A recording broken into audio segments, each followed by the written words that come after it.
Харуул алтай. Зохиолч Доржийн Гармаа.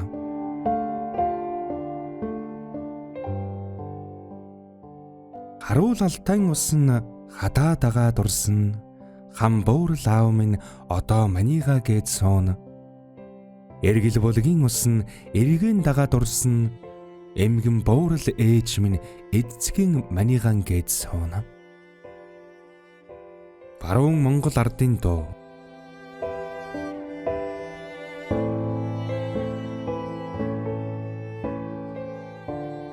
Нэгдүгээр хэсэг.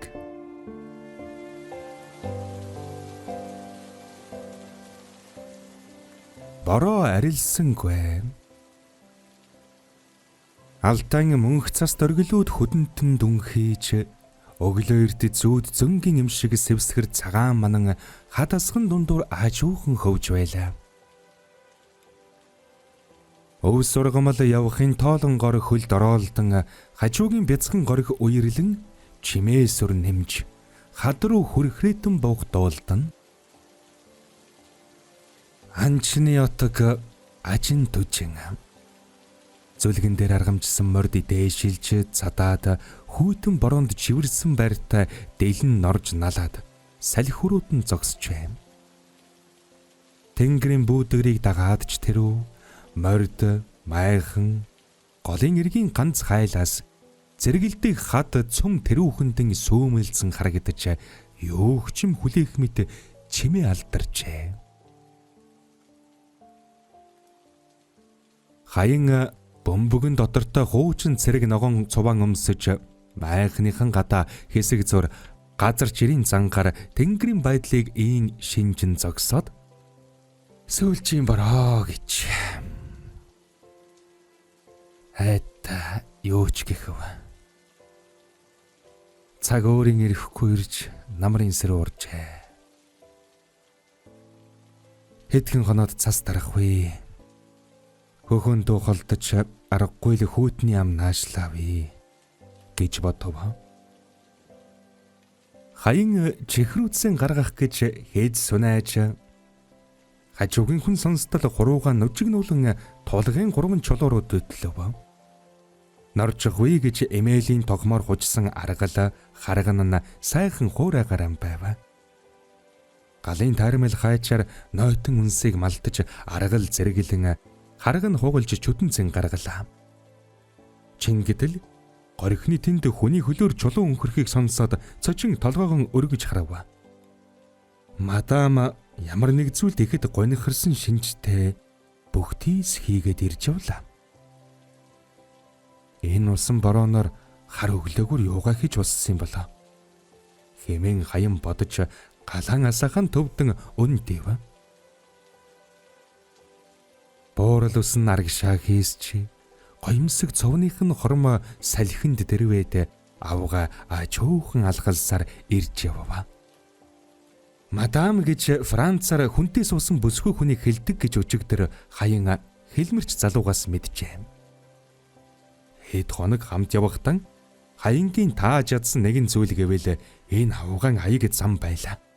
Учир нь нэгд мадам гэсэн нь Бадам гэдэг нэртэй ойролцоо сонсогдсон. Тэрч байтгун анх мадам Бордье гэж танилцуулахад Бадам гэж сонсоод ихэд цочсон.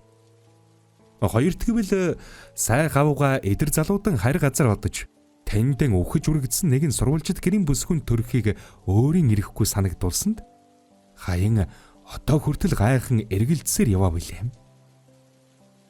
Үннийг хэлэхэд хаян огт байж болшгүй зүйлд эргэлзэж байгаагаа ойлгож байв.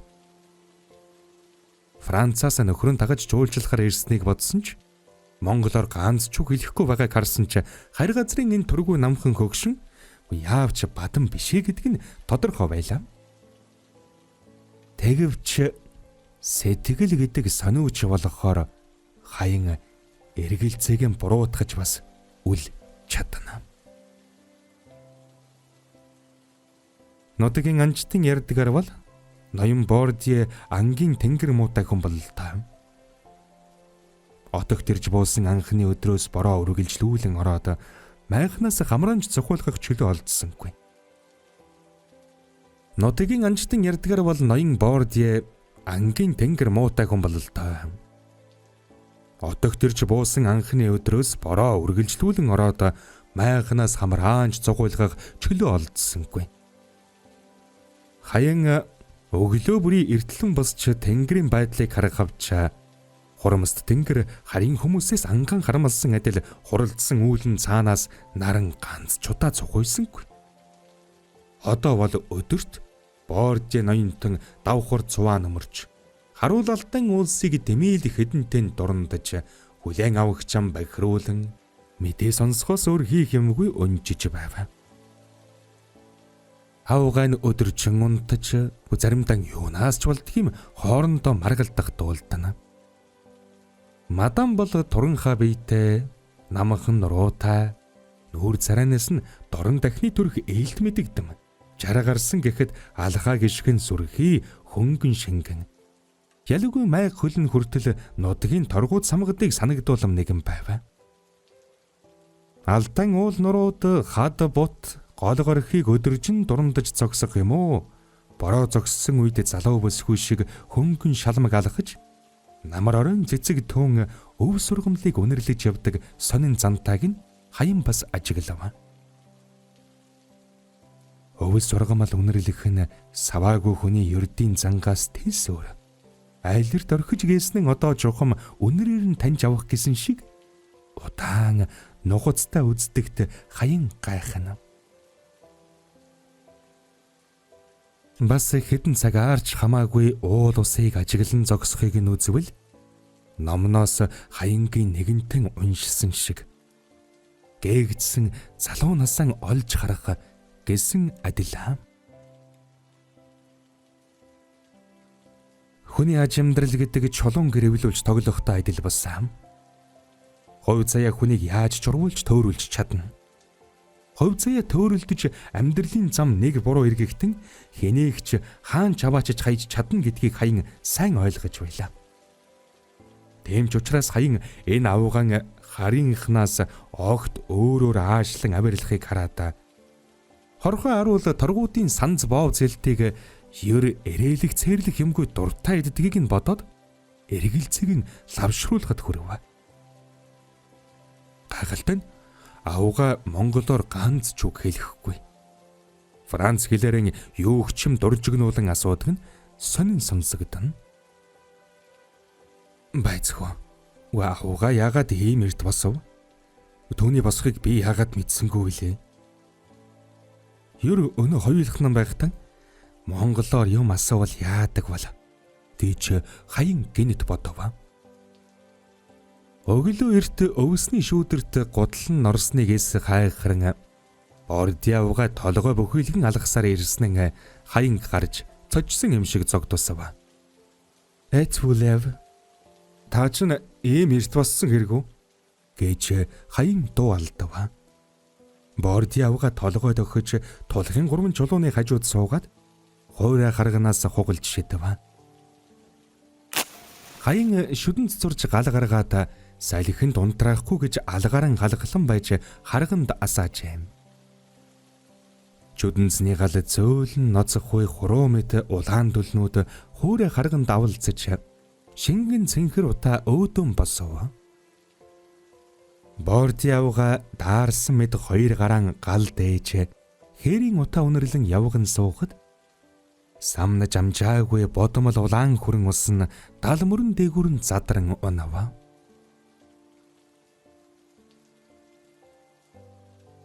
Хаян аяны тогоогон тавьж ус хийгээд уудтай цайнаасан адхан түүн рүү цацаж халиван тавив. Дараа нь тамхианаа сааж өглөөний сэрүүнд жихүүдсэн бие галд дулаацсан тавирхыг мэдэрч шилийн шүргөөсгийн гараан ээлээ. Хаян живүсэй авга гониг тайчгийнхүү мөрөөдөлтөжгийнхүү аяархан ингэж хэлснийг хаян ойлгосонгүй. Харин бараг шивнэг шахам хэлсэн авгаан нөөрний хөдөлгөөн хонин бор нүдний харцнаас хаян тойлын дотнчлал тэрж байтуган бүхнэн итгэж хэлэх гэсэн хүслийг хашрынхан ухаанаар ойлгожээ. Авгаан сэтгэлийн гүнд ямар нэгэн хувирал болж зүрхийг нь зовоосон хямрал юуган чухам түүнд хаянд хэлэхээс нааш амрахгүй үедэн хүрснийг тэрбээр ойлгоод ирмэгцэн хэдэн хоногийн далд таамаглал нь бүр лавширч чухам одоо яг энэ мөчөд хаян хувь заяаны төөрөгдөлд энэ авгаа ороод бодилж сая насны эцэст эх хорон юуган үзэхээр зорин ирсэн биш биз гэж бодоход хүрэв.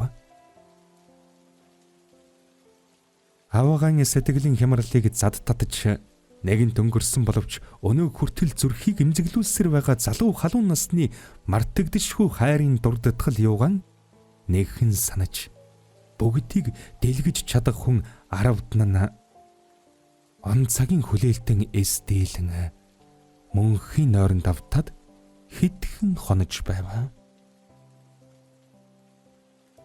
Хэрв тэр амьд сэрүүнсэн бол хаян ингэж харь анчинта уул хэдрэн явахгүй байсан болов. Чухамдан бордигийнхэнтэй ийн ууланд газарчнаар явах хүн олдохгүй. Завтай амтан өгөөд л хаян өөрөө дагаж гарчээ. Түүнээс биш. Иймэрхүү ажилд явдаг ганц хүн нь сумын хэмжээгээр 10 данл байсан шүү дээ. Нутгийн хан уулн руу уус горих хонхор годгорыг андахгүй мэддэг залуу багын найз гинт таалал төгсөж оронд нь хаян явхаас өөр замгүй болсноо одоо заримдаа бодоход хувь заяа гэгч амьдралын сүүлчийн өдрүүд хүртэл тэр хоёрыг холбож нэгнийхэн хийж амжаагүй нөгөө нь нөхөх тавилантай байжээ гэж бодмоор. Ай хөрхи аравтаа минь. Юунд чи намайг иймэр дөрхөн отов.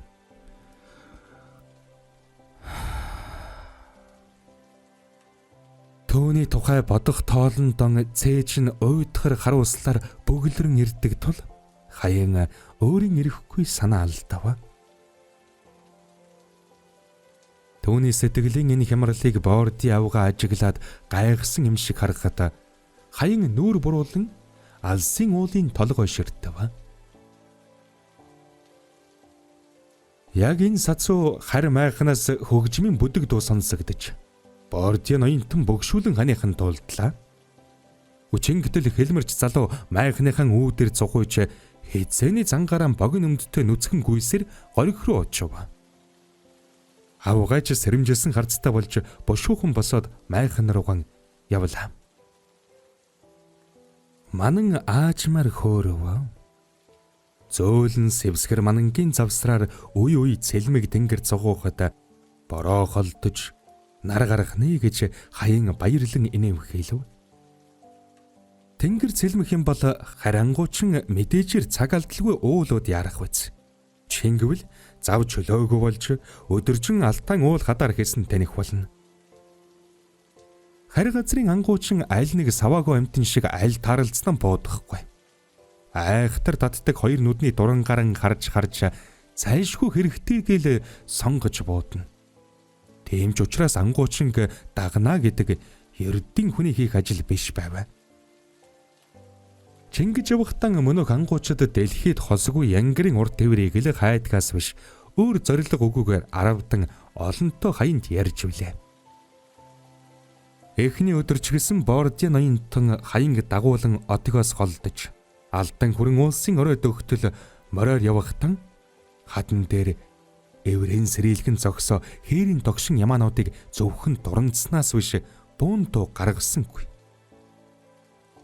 Дараа нь бороорж хэдэн өдөр ангуучин майхнасаа цугуйсангүй. Янз бүрийн ланчин байдаг. Зарим нь алдаж буудах тоолондон улам гаарч төлөх мөнгөө эстон хавцсан бүхэн рүүгэн сум шидэлнэ. Зарим нь бол тиймэрхүү анчид туйлын хашир болгоомжтой бөгөөд мөнгөн дөөж харам нарийн. Сүүлчийн бөгөөд эхний сум нь хувь заяаг шийдвэрлэж чадах анчид байдаг. Борди бол тийм л хүн бололтой. Олон газар явж их юм үзсэн хүний шинжтэй урдаасан халзарч яваа том ясархаг толгой өдхөн хөмсөг Өндөр нуруу нь залуу цагтан хүүхнүүдийн шохоорхлыг ихэд татдаг байсан болов уу гэмээр. Насан дал шахсан ч чирэг дөрөөн тэнхэлүүн хөнгөн шалмаг нь хаянгийн бодлоор яахаргагүй цэрэгт байсных нь ач нөлөө буйцаа. Энэхүү ясархаг буурал үстэй том толгойн ухархайд лав суусан ялэггүй цэлхэрч ява том цэнхэрнүүд нь харь орны зарим ноёдын шиг догшин ширүүн биш. Харин зөөлөн сэтгэлийг нь илчилсэн тогтуухан харцтаажээ.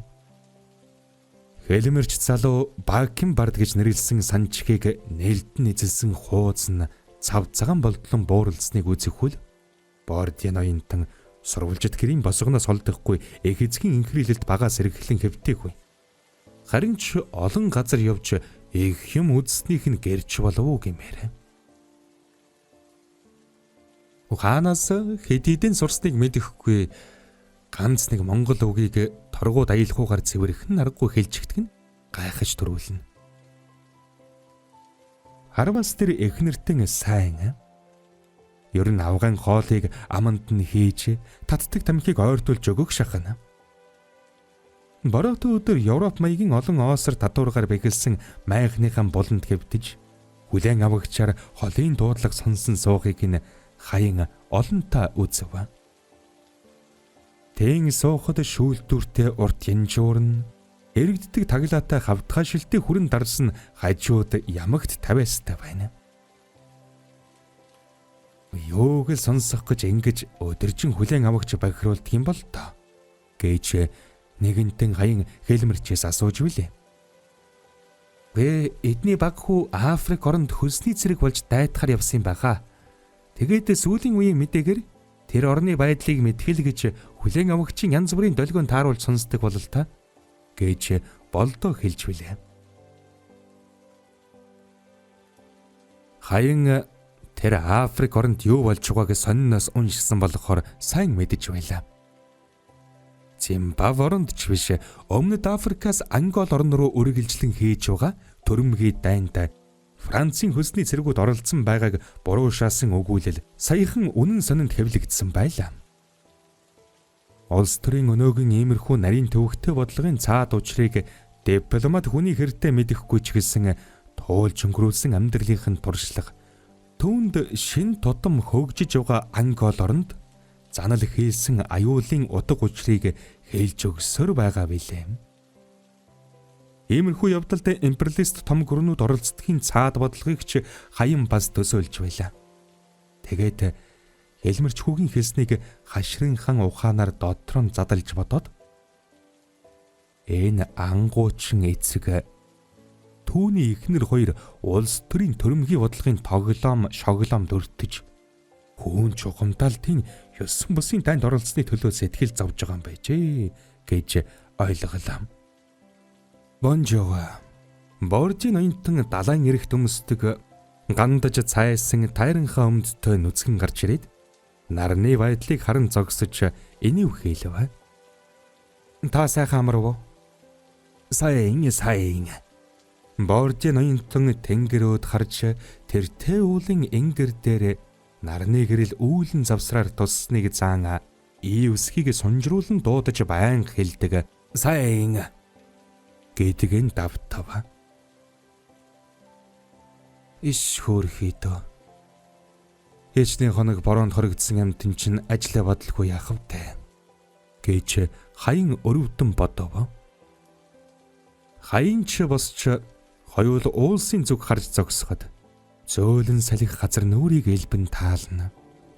Чингтэл Бордын ноёнтныг хажуунаас нь хараад Бакин бард химиг хууд сагал чирэг нурууг хаан чимбэ үдсэн мэт санагдаад ирэхэд хаян сэтгэлийн талд хідэнтийн цугалзаж ирсэн сэжиг тавран сэргээд "Гүй би ноёнтон залуу зандан насантан хаан чим үдсэн л байж таарлаа.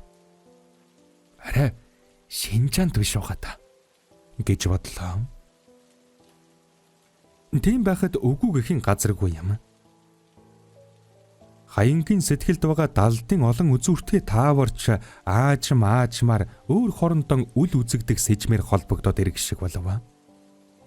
Учир шалтгааны уялдаа гэж нэг юм бий. Хаян мэт бүх насааран хэл хязгаарын албанд эл далдын элдв тагнуул туршуултаа үзэлцэж ирсэн хүнд чухам тэр логик буюу учир шалтгааны холбоо гэгч нь хизээд гол зүйл байсан бөгөөд хол бүдэг тэмдэглэл төдий байсан шөнийн гэрлүүд аажмаар тодорч танигддаг шиг ухааны мухард байсан далдын сэжиг таавар нь отоол чухам өөр хоорондын утгын холбоосоор нийлж хаянгийн бодолд хувь цаяаны замууд бүдэг боловч тэмдэгрээд ирэх шиг боллоо. Тэгвч цаг эрт байв. Хаян одоо дөнгөж өөрөнд төсөөлж эхэлж байна. Энэ төсөөлөл цаашдан гүнзгийрч өөр бусад учиг салаануудтай нийлэн нэгэн том үйл явдлын учир шалтгаан болох ёстой. Ухааны логикоор яаж төсөөлснийг амьдралын үнэн баталж өгөх ёстой. Үнэндээ бол хаян энэ бүхнийг хөөцөлтөхөр гарсан ч юм биш. Тэр дуртай сонирхолтой ажлан аль хэдийн өгч одоо дэмий өөдөж суухаас бэрхшээн мал баригатын дараагийн албанд зүтгэж яваа ердийн нэг хөдөөний хүн. Харин эх орны хувьцааг төшилдсөн явсан Ахмад Хэлчин чекистийн хувьд үзвэл түүнд хамаагүй юм гэж огтоос байхгүй билээ. За ингээд бодоход юу бодож олов. Одоо бол дахин давтан хэлэхэд зөвхөн логик тавар төдийл явдаг шүү дээ. Мадам Бордье хаянгийн харвал тааварлсан хүн бадам нь мөн гэж бодвол орс ураггүй алга болсон мөнөх гүнч дахин амилсан нь энэ бөгөөд хувь заяа түүнийг Бордье ноёнтой холбосон бололтой. Бордье ноёнтон түүнтэй уулзах үедэн шин жанд байсан биш үз. Хэд гурван монгол үг хэлтгийг нь бодсон ч эрүүл чирэг байгааг нь ажсан ч энэ хүн 30-аад онд шинэ хязгаарын цэрэгт байсан олон тооны гадаадын цэргийн мэрэгжилтний нэг байсан гэхэд эргэлзэх юмгүй. Ингэхлээр Батам тэр хоёр чухам Шинжаанд уулзаж хувь заяа Монгол бүсгүйг өөрийн догшин бугуйлаар алс баруун Европ Франц руу чирэн өдсөн хэрэг байх нь. Далд таавар төсөөлөл төдий байгаа эдгэр холбоосыг газар дээр нь шалгаж үнэн мөнийг олгосон гэж хаян хорхойтон бодлоо. Манан арилж нар гарсны дараа хаян ангуучныг хэлмэрчтэн дагуулan отхоос холдож явахтан сэтгэл эмзэглүүлсэн мөнөөхөн бодолдон дахин автава. Түүний ой ухаанд орж ирсэн олон үзүүртэй таамаглалуудыг хооронд нь утгын учгаар холбож нэгэн цогцгүй явдал болгоод үнэн мөнийг олё гэвэл бүр эхнээс нь бүхнийг яг л өчигдөр шиг тод гихчээр санах ёстой байлаа. 30-аад жилийн тэртэхийг эргэн санах гэгч амар бус хэзээч балрахгүйгээр мөрүүлдээсэн тэр уулын хижлэн зам он жилийн ирэхээр өөрийн ирэхгүй өвс ногоонд дарагдан бүдгэрдэг шиг хэдийвэр мартахын аргагүй үйл явдал болсон авч үнэхээр тэртих 30-аад оны хэрэгүүд ой тооноос аажмаар холдож хаян өрөөнч ертөнцийн жам даган өтөлж хөгшөрчээ. Тэр бүхнийг нэхэн дурсыг гэвэл хаян өөрийнхэн болон додны нөхөр Аравдангийнхан амьдралыг дахин нэг санана гэсэн үг юм.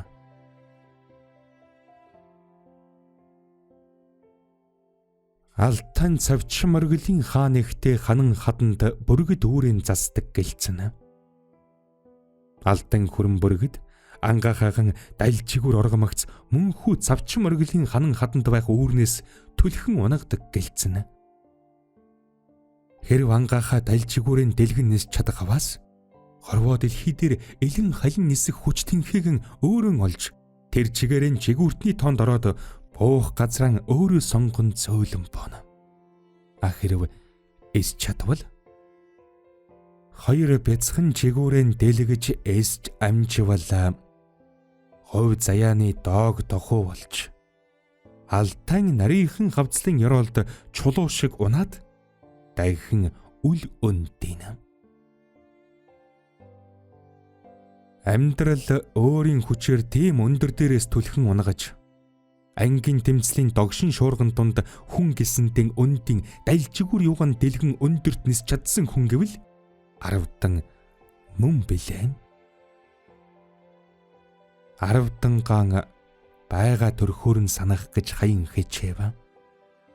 Өтөлж үрчээсэн гандамал хүрэн царайтай ялгүй бөхтөрдөө газарч өвгний төрхөөр нь биш, харин хурцнуудтэй сэргэлэн цаваа чирэг залуугийнхан дүрээр бүхнийг эргэж санах гэж хаян ухааныхан бүхэл дурддгалыг оруулж хөрвүүлэн бодов.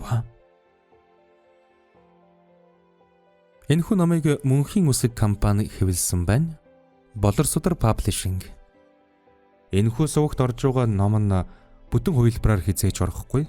Зөвхөн товч танилцуулга буюу та бүхэнд сонирхуулах үүднээс номны эхний хэсгүүдийг уншиж хүргэж байгаа юм. Би ямар нэгэн зохиолчийн эрхийг зөрчихийг хүссэнгүй. Харин ингэж номыг бүтнээр нь ярилгүйгээр товчхон эхний хэсгийг танилцуулснаар тухайн номыг хэвлсэн компанид ч мөн хэрэгтэй зүйл болох болов уу гэж би найдаж байна. Харуул Алтай. Зохиолч Доржийн Гармаа. Болорсудар хэвлэлийн газар. Хэрв та энэ номыг өөрөө уншихыг хүсвэл ер нь бүх номын дэлгүүрүүдэд байгаа байхаа гэж бодож байна.